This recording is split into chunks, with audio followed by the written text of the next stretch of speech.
ഒരു ഇടവേളയ്ക്ക് ശേഷം വീണ്ടും ദിലീപിന്റെ ആ പ്രശ്നം കേസ് വീണ്ടും ചർച്ചാ വിഷയമാവുകയാണ്. അതിപ്പോൾ ഒരു ചാനലാണ് പുറത്തുവിട്ടത്. പൾസർ സുനിക്ക് 1.5 കോടി രൂപയിലധികം അതിജീവിതയെ പീഡിപ്പിക്കാനായി ഉപദ്രവിക്കാനായി നൽകിയെന്നൊരു ഞെട്ടിപ്പിക്കുന്ന വിവരമാണ് അല്പസമയം മുമ്പ് പുറത്തു വന്നത്. അതിന്റെ കൂടുതൽ വിവരങ്ങൾ എന്താണ്? റിപ്പോർട്ടർ ചാനലാണ് ഈ ഒരു വിവരം പുറത്തുവിട്ടിരിക്കുന്നത്. റോഷിപാൽ എന്ന റിപ്പോർട്ടർ ഒരു സ്ട്രിംഗ് ഓപ്പറേഷൻ നടത്തിയതിന്റെ ഭാഗമായിട്ടാണ് പൾസർ സുനിയിൽ നിന്ന് ഈ ഒരു സംഗതികളൊക്കെ പിടികിട്ടിയത്. കാരണം ഒരു ഒളിക്യാമറയിലൂടെയാണ് ഇത് നടത്തിയത്. ഇത് എത്രമാത്രം വിശ്വാസ്യതയുണ്ട് എന്ന് നമുക്കറിയില്ല. കാരണം പൾസർ സുനിക്ക് നന്നായിട്ട് അറിയാം, അദ്ദേഹം എപ്പോൾ അത് തെളിവ് പുറത്തേക്ക് വിട്ടാലും അത് വീണ്ടും ഒരു പ്രശ്നത്തിലേക്ക് വഴിത്തിരിവായിട്ട് വരും. കാരണം ദിലീപിനെ എപ്പോഴും പൾസർ സുനി സപ്പോർട്ട് ചെയ്ത് നിൽക്കുന്ന രംഗങ്ങളാണ് നമ്മൾ പലപ്പോഴും കണ്ടിട്ടുള്ളത്. ഇതിൽ എന്താണ് സംഭവിച്ചതെന്ന് എന്നുള്ളത് നമുക്കറിയില്ല. കാരണം പൈസ ഇടപാടുകൾ അങ്ങോട്ടും ഇങ്ങോട്ടും നടന്നതിൻ്റെ ഫലമായിട്ട് ഇനി ഓപ്പണായിട്ട് തുറന്ന് പറയാൻ ശ്രമിച്ചതാണോ എന്നുള്ളതും അറിയില്ല. എന്തായാലും പൾസർ സുനി പറഞ്ഞതനുസരിച്ച് 2017 ഈ ഒരു കേസ്, ഈ ഒരു സംഭവം നടക്കുന്നത്. ആ ഒരു സംഭവത്തിൽ വളരെയധികം ഞെട്ടിക്കുന്ന ഒരു വെളിപ്പെടുത്തലുകളാണ് ഇപ്പോൾ പുറത്തു വന്നിരിക്കുന്നത്. ഏകദേശം 1.5 കോടി രൂപയാണ് ദിലീപ് ഇതിനായിട്ട് വാഗ്ദാനം ചെയ്തത്. ദിലീപ് അതിൽ പറഞ്ഞത്, ഞാൻ ഒരു സിനിമ എടുക്കുന്ന ചെലവ് മുഴുവനും ഞാൻ അവൾക്ക് വേണ്ടിയിട്ട് ചെലവാക്കും. ഇങ്ങനെയുള്ള അതൊക്കെ നമുക്ക് കേട്ടിരിക്കുമ്പോൾ നമ്മൾ ജനപ്രിയ നായകൻ എന്ന് പറയുമ്പോൾ നമുക്കത് ഭയങ്കരമായിട്ട് ഭീതിജനകമായിട്ടും വിഷമമായിട്ടും ഒക്കെയാണ് തോന്നുന്നത്. 1.5 കോടി രൂപ ഒരു ഗുണ്ടാ സംഘത്തിന് നൽകിയിട്ട് തൻ്റെ കുടുംബം നശിപ്പിച്ചതിൻ്റെ പേരിലാണ് പൾസർ സുനി വ്യക്തമാക്കി പറയുന്നുണ്ട്. ഈ അതിജീവിത അല്ലെങ്കിൽ ഈ നടി തങ്ങളുടെ കുടുംബം നശിപ്പിച്ചു എന്നുള്ള രീതിയിൽ അതിൻ്റെ ഒരു വൈരാഗ്യം. അപ്പം അത് ശരിക്കും ഇങ്ങനെ അതാണ് അന്വേഷണ സംഘവും കണ്ടെത്തിയിരുന്നല്ലോ ചില തെളിവുകളുടെ അടിസ്ഥാനത്തിൽ. അതുകൊണ്ടാണല്ലോ ദിലീപ് ഉൾപ്പെടെയുള്ളവർ ഈ ജയിലിലേക്ക് പോകേണ്ടി വന്നത്. അതിലെന്തായാലും ഒരു സ്ഥിരീകരണം വന്നിട്ടുണ്ടല്ലോ. അന്ന് ആ കാലങ്ങളിലെല്ലാം ഈ കസ്റ്റഡിയിലോ ജയിലിലോ ആയിരുന്നു. അപ്പോൾ ഈ അന്വേഷണ സംഘം പറയുന്നത് മാത്രമാണ് കേരളത്തിലെ ജനങ്ങൾ കേട്ടിരുന്നത്. ഇപ്പോൾ പൾസർ സുനിയുടെ നാക്കിൽ നിന്ന് തന്നെ, വായിൽ നിന്ന് തന്നെ നമ്മൾ കേൾക്കേണ്ടി വന്നു. നമുക്കിത് ഊഹാപോഹങ്ങളായിരുന്നു എങ്കിലും ഇപ്പോൾ നേരിട്ട് കേൾക്കേണ്ടി വന്നു.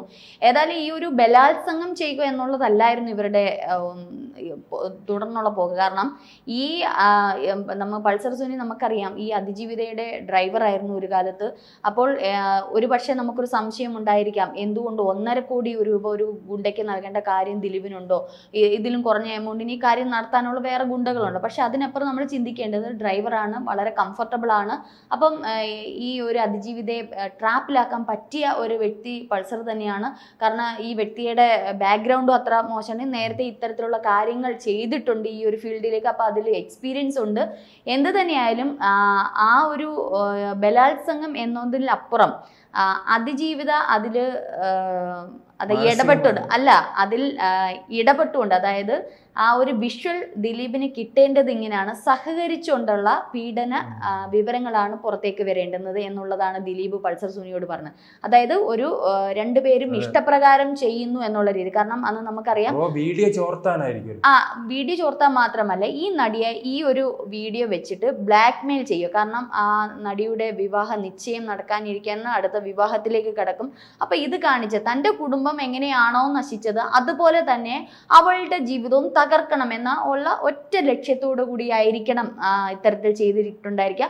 അതുകൊണ്ട് തന്നെ ഏകദേശം 2 മണിക്കൂറാണ് റോഡിലൂടെ ഈ ഒരു വാഹനം ആ രാത്രി പോയിക്കൊണ്ടിരുന്ന. കൂടെയുള്ള 7-8 പേരുണ്ടായിരുന്നു. 2 മണിക്കൂർ മാനസികമായിട്ടും ഈ ഒരു പീഡന രംഗം കിട്ടത്തക്ക രീതിയിൽ പല തവണ ഇത് ചിത്രീകരിക്കാൻ ശ്രമിച്ചു. ഒന്ന് ആലോചിച്ച് നോക്ക്, 2 മണിക്കൂർ ശാരീരികമായും മാനസികമായിട്ടും ആ പെൺകുട്ടിയെ പീഡിപ്പിക്കുക എന്ന് പറയുന്നത്. അതായത് ഒരു സ്ത്രീ, നമുക്ക് സ്വാഭാവികമായിട്ടും അറിയാം, പീഡിപ്പിക്കാൻ വരുമ്പോൾ അയ്യോ എന്നെ പീഡിപ്പിച്ചോ, ഞാൻ സഹകരിച്ച് തരാം എന്ന് പറയില്ല. അപ്പൊ അവർക്ക് സഹകരണം കിട്ടത്തക്ക രീതിയിൽ, അതായത് അവർക്ക് വേണ്ടതെന്ന് ഞാൻ ആദ്യം ശ്രീത്തിനോട് പറഞ്ഞതുപോലെ, ഒരു പെൺകുട്ടി കംഫർട്ടബിൾ ആയിട്ട്, അതായത് ഞാൻ എൻ്റെ സ്വയം താല്പര്യം, അപ്പൊ അവരുടെ ഒരു ഇഷ്ടത്തോടെ നടത്തുന്നു എന്നുള്ള രംഗം കിട്ടാൻ വേണ്ടിയിട്ട് 2 മണിക്കൂറാണ് ആ പെൺകുട്ടിയെ ഇവർ ടോർച്ചറിങ് ചെയ്ത് പീഡിപ്പിച്ചത്. അത് നിരവധി തവണ. അതൊന്നും പുറത്തേക്ക് വരുന്നില്ല. അതൊക്കെ ഈ ചാനലിൽ തന്നെ ഡയറക്റ്റ് ജുഡീഷ്യറി ഏൽപ്പിക്കും എന്നുള്ളതാണ് പറയുന്നത്. പൾസർ സുനിയോടൊപ്പം ഈ ഒരു റിപ്പോർട്ടർ ചോദിക്കുന്നു, അപ്പോൾ ക്രൂരത അല്ലെങ്കിൽ നിങ്ങൾക്കത് എങ്ങനെ തോന്നുന്നു? അന്നേരം പറഞ്ഞത്, എന്നെ അപ്പോഴും പുറകെ വിളിച്ചുകൊണ്ടിരിക്കുകയാണ്, ഇത് പറഞ്ഞേൽപ്പിച്ച ആൾ എന്നെ വിളിച്ചുകൊണ്ടിരിക്കുകയാണ്, എനിക്ക് അത്രമാത്രം പ്രഷറുണ്ട്, പിന്നെ ഇത് ചെയ്തു കൊടുക്കുക. അപ്പോഴും അതിജീവിത പറയുന്നുണ്ട് എന്നെ വെറുതെ വിടും. 1.5 കോടി രൂപ കൊടുത്ത ആൾ എന്തായാലും കൊടുക്കാന്ന് പറഞ്ഞ ആളും അല്ലേ, ആൾ വീണ്ടും ഈ പ്രതിയെ അതെ, ആ സമയത്തെല്ലാം വിളിച്ചോണ്ട് ആലുവ സബ് ജയിലിന്റെ മുമ്പിൽ കൂടെ ഏറ്റവും സുരക്ഷിതമായിട്ടുള്ള സബ് ജയിലിന്റെ ഫ്രണ്ടിൽ കൂടെ തന്നെ ആ സമയത്ത് ഈ പെൺകുട്ടിയും വഹിച്ചുകൊണ്ട് ഈ വാഹനം കടന്നു പോയിട്ടുണ്ട്. അപ്പൊ ആ പെൺകുട്ടി അതിനകത്തിരുന്ന് നിലവിളിക്കുകയാണ്. അപ്പോഴും പറയുന്നുണ്ട് എന്നെ വെറുതെ വിടൂ, ഞാൻ നിങ്ങൾക്ക് ആ വ്യക്തി പറഞ്ഞതിലും ഇരട്ടി പൈസ തരാം, എന്നെ വെറുതെ വിടൂ എന്ന് പറയുന്നുണ്ട്. അതുവരെ പറയുന്നു, കരഞ്ഞ് കാല് പിടിക്കുന്നുണ്ട്. അപ്പോഴും വെറുതെ വിട്ടില്ല എന്നുള്ളതാണ്. നീ സഹകരിച്ചില്ല എന്നുണ്ടെങ്കിൽ നിന്നെ ഞങ്ങൾ എല്ലാവരും കൂടി കൂട്ടബലാത്സംഗം ഫ്ളാറ്റിൽ കൊണ്ടുപോയി കൂട്ടബലാത്സംഗം ചെയ്യും എന്നാണ് തിരിച്ചങ്ങോട്ട് പീഡിപ്പിച്ചത്. അങ്ങനെയാണ് ആ ഒരു വിഷ്വൽസ് ഒക്കെ കുറെ കിട്ടിയത്. പക്ഷെ ഇതിന്റെ ഇപ്പോൾ വന്നിരിക്കുന്നത് ഇതിന്റെ യഥാർത്ഥ മൊബൈൽ ഫോൺ അന്ന് ഇതുവരെ നമുക്ക് കിട്ടിയിട്ടില്ലായിരുന്നു. കാരണം പോലീസിന് കിട്ടിയിട്ടില്ലായിരുന്നു. അത് തോട്ടിലേക്കോ കുളത്തിലേക്കോ എന്തോ വലിച്ചെറിഞ്ഞു എന്നാണ് അന്ന് സുനി പറഞ്ഞിരുന്നത്. പക്ഷേ ഇപ്പോൾ പൾസർ സുനി പറയുന്നത് ആ മൊബൈൽ ഫോൺ എൻ്റെ കയ്യിലുണ്ട്, മെമ്മറി കാർഡിന്റെ ഒറിജിനൽ എൻ്റെ കയ്യിലുണ്ട്. പക്ഷെ നമുക്കിവിടെ പ്രശ്നം വന്നിരിക്കുന്നത് ഈ കൊടുത്തിരിക്കുന്ന മെമ്മറി കാർഡായാലും ഈ കൊടുത്തിരിക്കുന്ന തെളിവുകൾ അഭിഭാഷകയ്ക്ക് കൊടുത്തത് അഭിഭാഷക എന്ത് ചെയ്തു, അത് ഡയറക്റ്റ് ജുഡീഷ്യറി ഏൽപ്പിച്ചു. അങ്ങനെയാണ് ഇവർക്ക് പിടി വീണത്. അല്ലെങ്കിൽ ഇത് ഒരു കാലത്തും ഈ കേസ് മുമ്പോട്ട് പോകില്ലായിരുന്നു, തെളിവുകൾ നശിച്ചേനെ എന്ന് പൾസർ സുനി പറഞ്ഞ് ഈ അഭിഭാഷക കോടതിയിൽ ഏൽപ്പിച്ചത് കൊണ്ട് തന്നെയാണ് ഇവരെല്ലാം തൂങ്ങിയത്. ഒരു പക്ഷേ മറ്റുള്ള നടിമാരെ പോലെ തന്നെ അതും പൾസർ സുനി പറയുന്നു, നിരവധി നടിമാരെ ഇത്തരത്തിൽ ഞങ്ങൾ പീഡിപ്പിച്ചു, ഇത്തരത്തിൽ വിഷ്വൽ എടുത്തിട്ടുണ്ട്, ഇത്തരത്തിൽ അവരെ ബ്ലാക്ക്മെയിൽ ചെയ്തിട്ടുണ്ട്. പക്ഷെ അവരൊന്നും പുറത്തു പറയാൻ തയ്യാറില്ല. അവരുമായിട്ട് ഒരു കോംപ്രമൈസിങ് ചർച്ചയിൽ അതെല്ലാം ഒളിപ്പിക്കുകയായിരുന്നു, അതെല്ലാം മാറ്റുകയായിരുന്നു. പക്ഷെ ഈ നടി മാത്രം മുൻപോട്ട് വന്ന് വളരെ സ്ട്രോങ് ആയിട്ട് 2017 ഇത്തരത്തിൽ സിനിമാ ലോകത്ത് നടക്കുന്നു എന്നുള്ളത് വെളിച്ചത്ത് കൊണ്ടുവരാൻ സഹായിച്ചതും ഈ ഒരു അതിജീവിതയുടെ ഈ ഒരു ബോൾഡ് ആയിട്ടുള്ള ഈ ഒരു മൊഴി തന്നെയായിരുന്നു.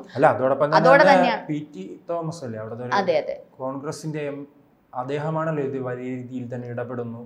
ലാൽ ജോസ്, അതെ അതെ ലാൽ. പക്ഷെ ഇതിന്റെ പുറകിൽ ഒരു സംവിധായകൻ കൂടി ഉണ്ടെന്നാണ് പറയുന്നത്. പക്ഷെ അത് ആരാണ് എന്തുവാണെന്നൊന്നും പറയുന്നില്ല. പൾസർ സുനി പറയുന്നുണ്ട്. അപ്പൊ ഏകദേശം ഇതിനു മുമ്പ് 2017 മുമ്പേ തന്നെ ഇത്തരത്തിലുള്ള പലരെയും ഇങ്ങനെ ചെയ്തിട്ടുണ്ട്, നടിമാരെ ചെയ്തിട്ടുണ്ട്.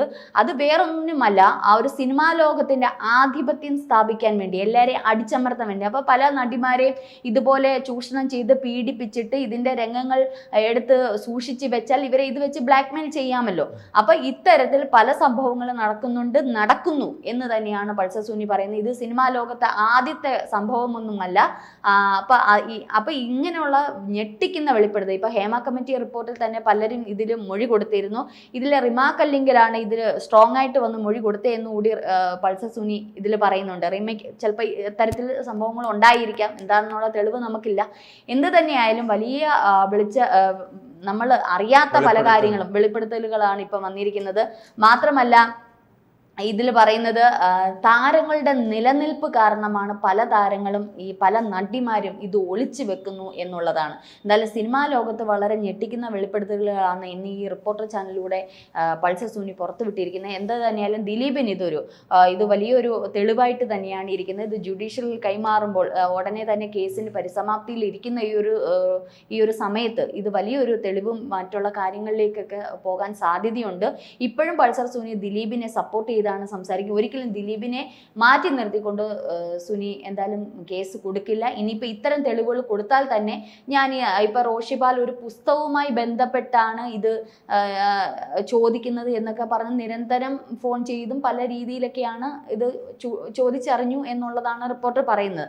അതുകൊണ്ട് തന്നെ പൾസർ സുനിക്ക് നാളെ മൊഴിമാറ്റം ചെയ്യാം, നിരവധി തവണ മൊഴിമാറ്റം ചെയ്തിട്ടുണ്ട്. അതുകൊണ്ട് ഇത് എത്രമാത്രം ജുഡീഷ്യറി തെളിവിന് ആസ്പദമാവും, എത്രമാത്രം സ്ട്രോങ് ആണ് എന്നുള്ളത് നമുക്ക് കണ്ടറിയാം. കൂടുതൽ വാർത്തകളും വിശേഷങ്ങളും നിങ്ങളിലേക്ക് എത്താൻ ABC മലയാളം സബ്സ്ക്രൈബ് ചെയ്യുക, ബെൽ ബട്ടണും അമർത്തുക.